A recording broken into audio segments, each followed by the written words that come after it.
Federal dio algunas definiciones sobre la posición de este espacio frente a los dos temas que estamos debatiendo, la ley ómnibus y el decreto de necesidad de urgencia. Sobre la ley ómnibus, piensen que este espacio tiene 23 diputados y diputadas en total y es muy necesario tanto para el quórum como para la votación y la aprobación de los proyectos por parte del oficialismo. Tenemos que saber, dicen, lo que hace realmente a la emergencia económica y las herramientas que necesita el gobierno para poder encarar esa emergencia económica. Todo lo que esté fuera de esa materia, dice el diputado, y que es objeto del llamado extraordinarias, y que lo justifica, lo vamos a trabajar en extraordinaria. Si no, lo trabajamos después. ¿Qué le están diciendo a Javier Milei? Nosotros nos vamos a concentrar en lo que hace a la emergencia económica que atraviesa la República Argentina y que te concedemos. Existe la emergencia económica, nosotros la reconocemos en este momento. Ahora, lo único que estamos dispuestos a debatir es lo que hace a esa emergencia y a las herramientas que vos necesitas para poder sortearla. El resto, después del 1 de marzo. ¿De cuántos votos estamos hablando? 23. 23, o sea que es importante. una cantidad importante. Si se suman a la izquierda y a Unión por la Patria, tienen capacidad de bloqueo de todos los artículos que no entren en esa definición que acabas de leer. Sí, tranquilamente, tranquilamente. El tema es que la intención de estos espacios que están negociando, y ahí también meto la UCR que tiene 34, de hecho ayer se hablaba de la posibilidad de que estos dos espacios, la UCR y Hacemos Coalición Federal, incluso sacaran un comunicado conjunto. Estamos hablando de casi 60 diputados y diputadas, es un número realmente importante. La intención de ellos no es bloquear junto a Unión por la Patria, sino negociar antes con el oficialismo. Es cierto que van a quedar, en caso de que el gobierno acepte estas modificaciones, en diputados pareciera que está todo ok y encaminado para aceptar modificaciones. La gran incógnita es qué va a ser Milei. ¿Cuántas? Porque, ¿Cuáles y cuántas? O sea, Bueno. dos incógnitas. Una es que va a ser Milei desde ya. Pero la otra es cuáles y cuántas, porque según esta definición que vos acabás de leer, todo aquello que no entre en la emergencia económica queda afuera. Estamos hablando de recortes incluso más amplios de los que se vienen hablando en el plenario por estos días, porque estás dejando afuera un montón de capítulos, sí. Todo lo que es la reforma del Código Civil y Comercial, todo lo que es la reforma del Código Penal, todo lo que tiene que ver con otros aspectos que no son estrictamente económicos y que no forman parte de ese semáforo del que hablábamos ayer, por ejemplo. Sí, a ver. Pareciera como que la idea es la siguiente: negociar las modificaciones sustanciales ahora con el oficialismo. Por esas modificaciones me refiero a la cantidad de emergencias declaradas, cuánto tiempo va a ser la delegación de facultades al presidente de la Nación, qué pasa con las jubilaciones. Ayer lo decíamos, lo que querían era que no pierdan contra la inflación, entonces Milei podría tranquilamente presentar un nuevo indicador para actualizar las jubilaciones, que puede ser el de la inflación del INDEC, y con eso están tranquilos. ¿Qué pasa con la cuestión de las retenciones? Lo que quieren es que no sea una suba tan fuerte y que sea por un plazo acotado, no de forma indefinida, sino que esté explicitado. Después va a haber otras modificaciones que te diría que van a ser menores o que pueden subsanarlas con disidencias. O sea, firman el dictamen con la libertad avanza en disidencia en tal artículo. O sea, se garantizan de que estas cosas que yo les mencioné recién no estén en el dictamen y el resto que quieren modificar acompañan en disidencia. Y después, cuando se llegue a votación particular, lo rechazan. Vamos a estar una semana votando. Probablemente. No, va a ser una sesión larguísima, por lo menos 2 jornadas y no sé si más. Probablemente. Porque si se va a tener que ir punto por punto al voto en particular, y estamos hablando de una ley de 600 artículos, probablemente eso tome, porque cada uno, cuando se dice se vota en particular, y sobre todo en una ley tan controvertida, cada artículo no es que se levanta la mano, sino que puede haber nuevas intervenciones, nuevos debates, nuevas discusiones, artículo por artículo. Sí. Estamos hablando que probablemente para eso se tengan que postergar las sesiones extraordinarias, quizás. Bueno, era una posibilidad. También la reforma política electoral quedaría para después de marzo, no en este momento, porque no tiene demasiado sentido, pero pensemos que la ley ómnibus, cada artículo de la ley ómnibus es una ley en sí misma.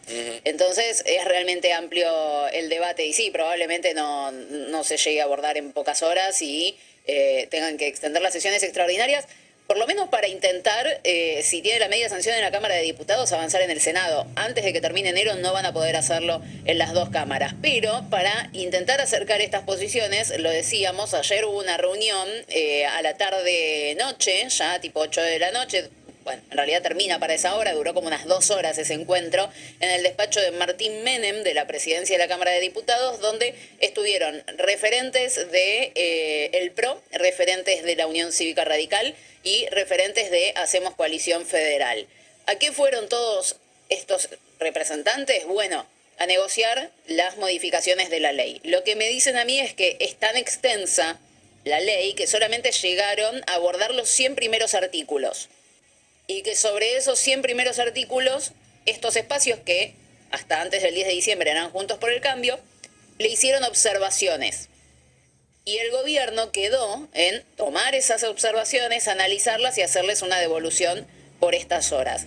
Esas observaciones que les hacen provienen de un análisis previo que realizaron la semana pasada en el despacho de Emilio Monzó, donde también estuvo todo lo que era Juntos por el Cambio, el PRO, la UCR y Hacemos Coalición Federal, con este famoso sistema del semáforo, donde lo que está en verde se aprueba, lo que está en amarillo se patea para después, se puede modificar, y lo que está en rojo en este momento no se aprueba. Entonces ya tenían un poquito masticado el análisis del proyecto de ley que ayer le presentaron al oficialismo. Dicen que la reunión fue buena y que están esperando la devolución. Entonces, acá se abren dos caminos. Pueden aceptar o no pueden aceptar las modificaciones. Básicamente eso va a terminar de definir todo. Si las aceptan, y esta es la visión de lo que era Juntos por el Cambio, la pelota está del lado del gobierno. Si aceptan las modificaciones, tienen el acompañamiento y van a tener el dictamen y no van a correr peligro con que el peronismo haga un dictamen de rechazo. Ahora,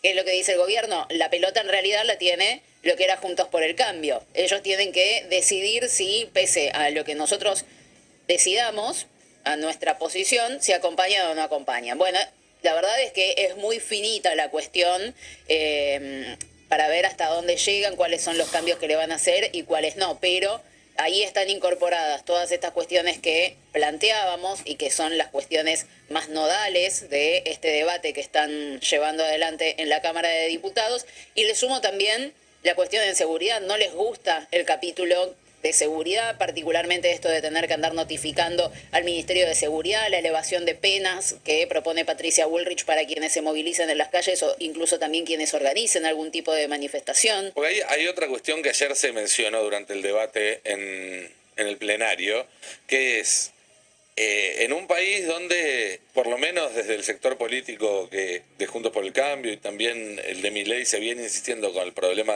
de la inseguridad todo el tiempo. Después podemos discutir cifras y demás, pero bueno, el problema del crimen organizado y demás. Esta reforma del Código Penal apunta solo a perseguir la protesta. No tiene un solo artículo donde se hable de mejorar la situación de las personas que son víctimas de delitos o de donde se hable de cómo combatir de manera más eficiente el crimen organizado. Entonces también quedás un poco en offside si avanzás con eso. Bueno, es lo que decía Leopoldo Moro, el radicalismo no puede acompañar un proyecto que claramente es represivo. Y la crítica proviene puntualmente del radicalismo. La semana pasada, cuando expuso Patricia Bullrich, el PRO me decía: nosotros acompañamos 100% lo que está proponiendo ahora Patricia Bullrich, que básicamente es ir en contra de todo lo que hace a la movilización social. Entonces, ahí vamos a empezar a ver un poquito la independencia de los bloques que hasta antes del 10 de diciembre por ahí no teníamos tanto porque existía Juntos por el Cambio. Bueno, ahora por ahí veamos que el PRO sí acompaña determinadas medidas y el radicalismo se opone a otras por no formar parte en este momento del mismo espacio. Lo cierto es que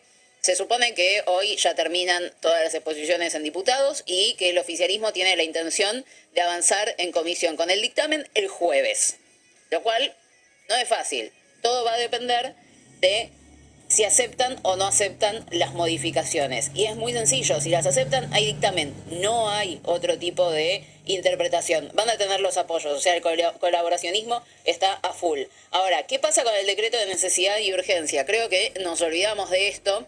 Y me llama mucho la atención lo que nos decía Daniel Arroyo hace un ratito. Nosotros no estamos consiguiendo el número para convocar a una sesión después del 19 de enero, que es cuando podríamos estar habilitados para, sin el dictamen de la comisión bicameral que analiza los DNU, porque no se conformó, convocar a sesión, tanto en el recinto de diputados como en el del Senado, y no estamos teniendo número, lo cual es muy llamativo teniendo en cuenta que tanto la UCR como Hacemos Coalición Federal e incluso también el PRO cuestionaron muchísimo las formas de ese decreto de necesidad y urgencia. Sí, yo no sé si no está el número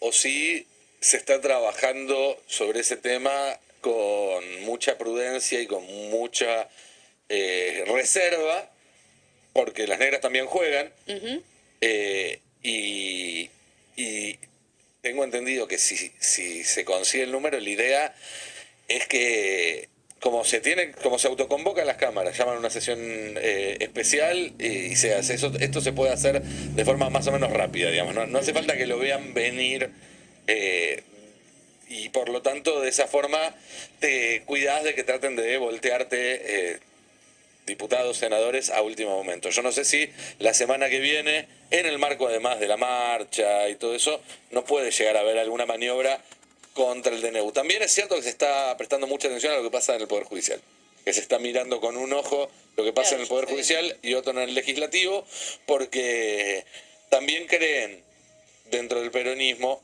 que si el Poder Judicial llegara a voltear el DNU, que es una posibilidad hoy en día, y digo en todo, no solamente como hasta ahora que salieron cautelares parciales, sino decir, este DNU no es válido porque no está de la necesidad, no está de la urgencia, no es anticonstitucional porque es una delegación de facultades indebidas, etcétera, etcétera, que en ese caso juntar el esfuerzo que lleva a juntar el número en el Congreso y demás podría utilizarse para enfrentar la ley ómnibus o cualquier iniciativa que le siguiera. Recordemos que desde el gobierno vienen advirtiendo que van a mandar más proyectos desreguladores. Entonces que en ese caso se guardarían esa carta. Bueno, son todas especulaciones igual por ahora. Sí.